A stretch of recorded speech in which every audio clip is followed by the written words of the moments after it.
Right. Let me extend a word of welcome to you all, but more especially to Your Excellency President Costa and to Your Excellency and good friend President van der Leyen, Your Excellencies ambassadors of the European Union and South Africa and the members of the EU and officials of the EU and South Africa. It's truly a pleasure to welcome you to the 8th South Africa European Union Summit.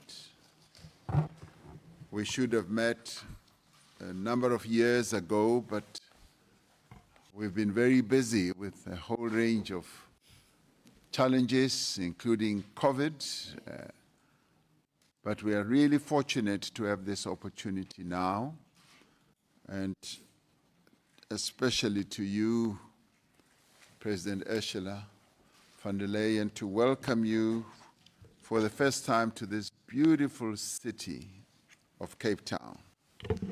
As I showed you the real Table Mountain, I said, no, it's covered by a blanket because there are clouds. But as typically as you would say as a mother, you said, no, it's a tablecloth. And as I looked again, I said, yeah, it looks like a tablecloth. I had wanted to show you Table Mountain in its splendor, with the sun lighting on it and showing its true beauty.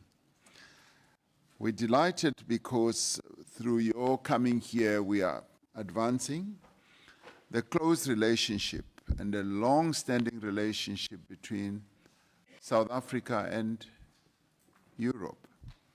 It's a relationship that's underpinned by what we call a strategic partnership.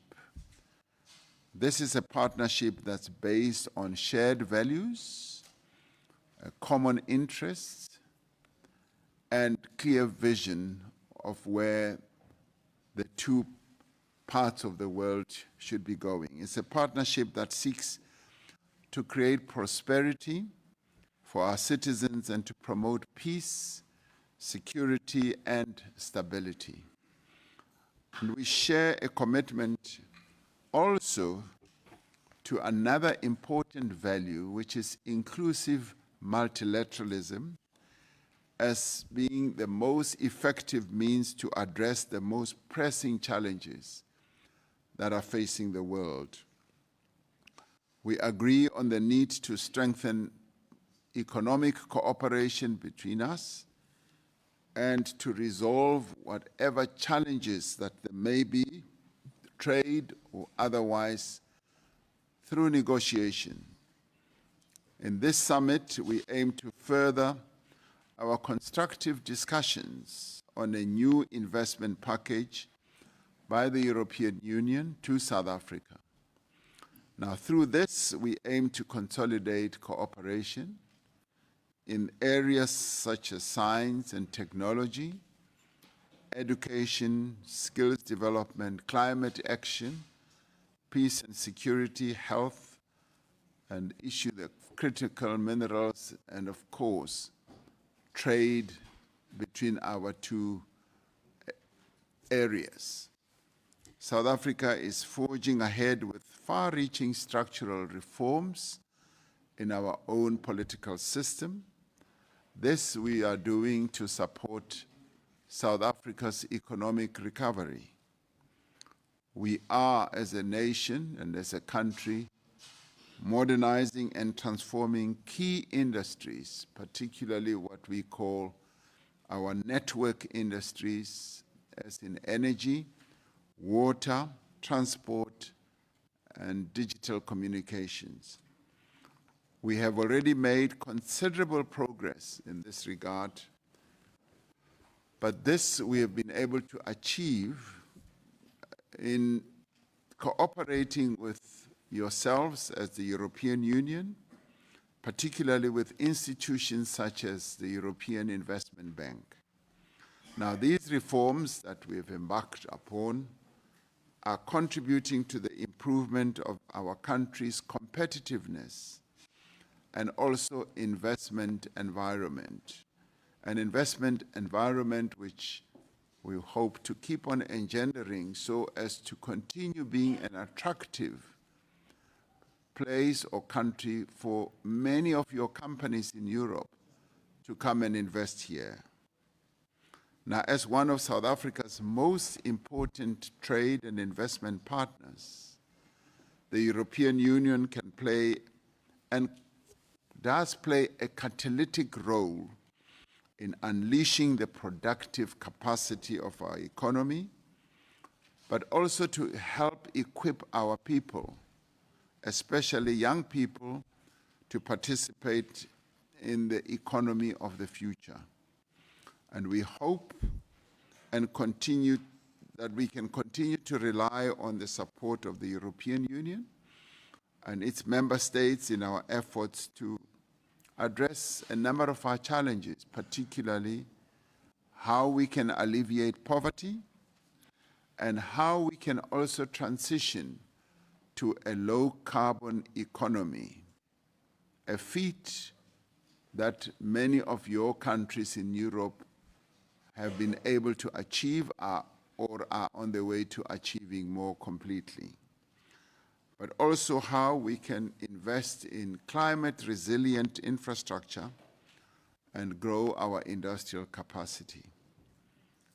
This summit is taking place at a time of global uncertainty, a global uncertainty which we spoke a little bit about in our tete-a-tete, which is characterized by rising unilateralism, economic nationalism, and a retreat from what we've always wanted to advance, which is adherence to international law, a world order that seeks to advance all nations, which is also departing from what we would call human rights culture. We welcome the EU's support for multilateral institutions and the fundamental principles of the United Nations.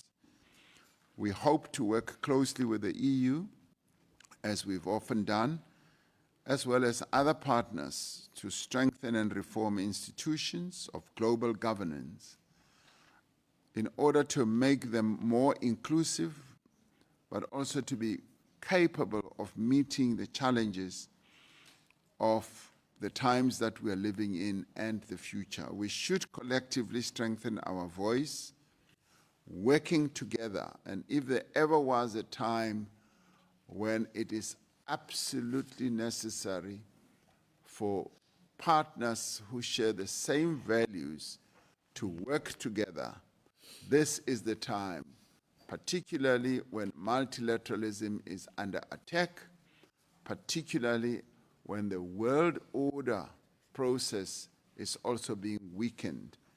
This is the time to work together in defense of what we believe in: democracy, the rule of law, including the respect for international law and international humanitarian law. So we welcome the support of the EU for Africa's development needs. African relations with the EU should be built on a mutually beneficial partnership in the spirit of shared ownership, responsibility, respect, and mutual accountability. And we will also discuss our shared interests to advance peace, security, stability, and sustainable development. So we welcome you. This summit for us is important as it deepens and broadens our strategic partnership.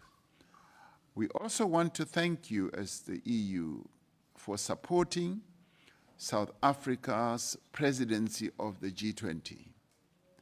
You are one bloc that has demonstrated absolute positive support for the work that we have now started as president of the G20, and your participation in the various iterations that are part of the G20 process is supportive, is very positive and very progressive. So you strengthen our resolve to host the G20 almost 120 meetings, which will culminate with the Leaders' Summit later this year, where we will have the privilege of receiving you once again to South Africa. And with those words, I welcome both of you to the most beautiful country in the world and the most beautiful city that you have ever visited, Cape Town. So welcome. Thank you very much for being here. Thank you.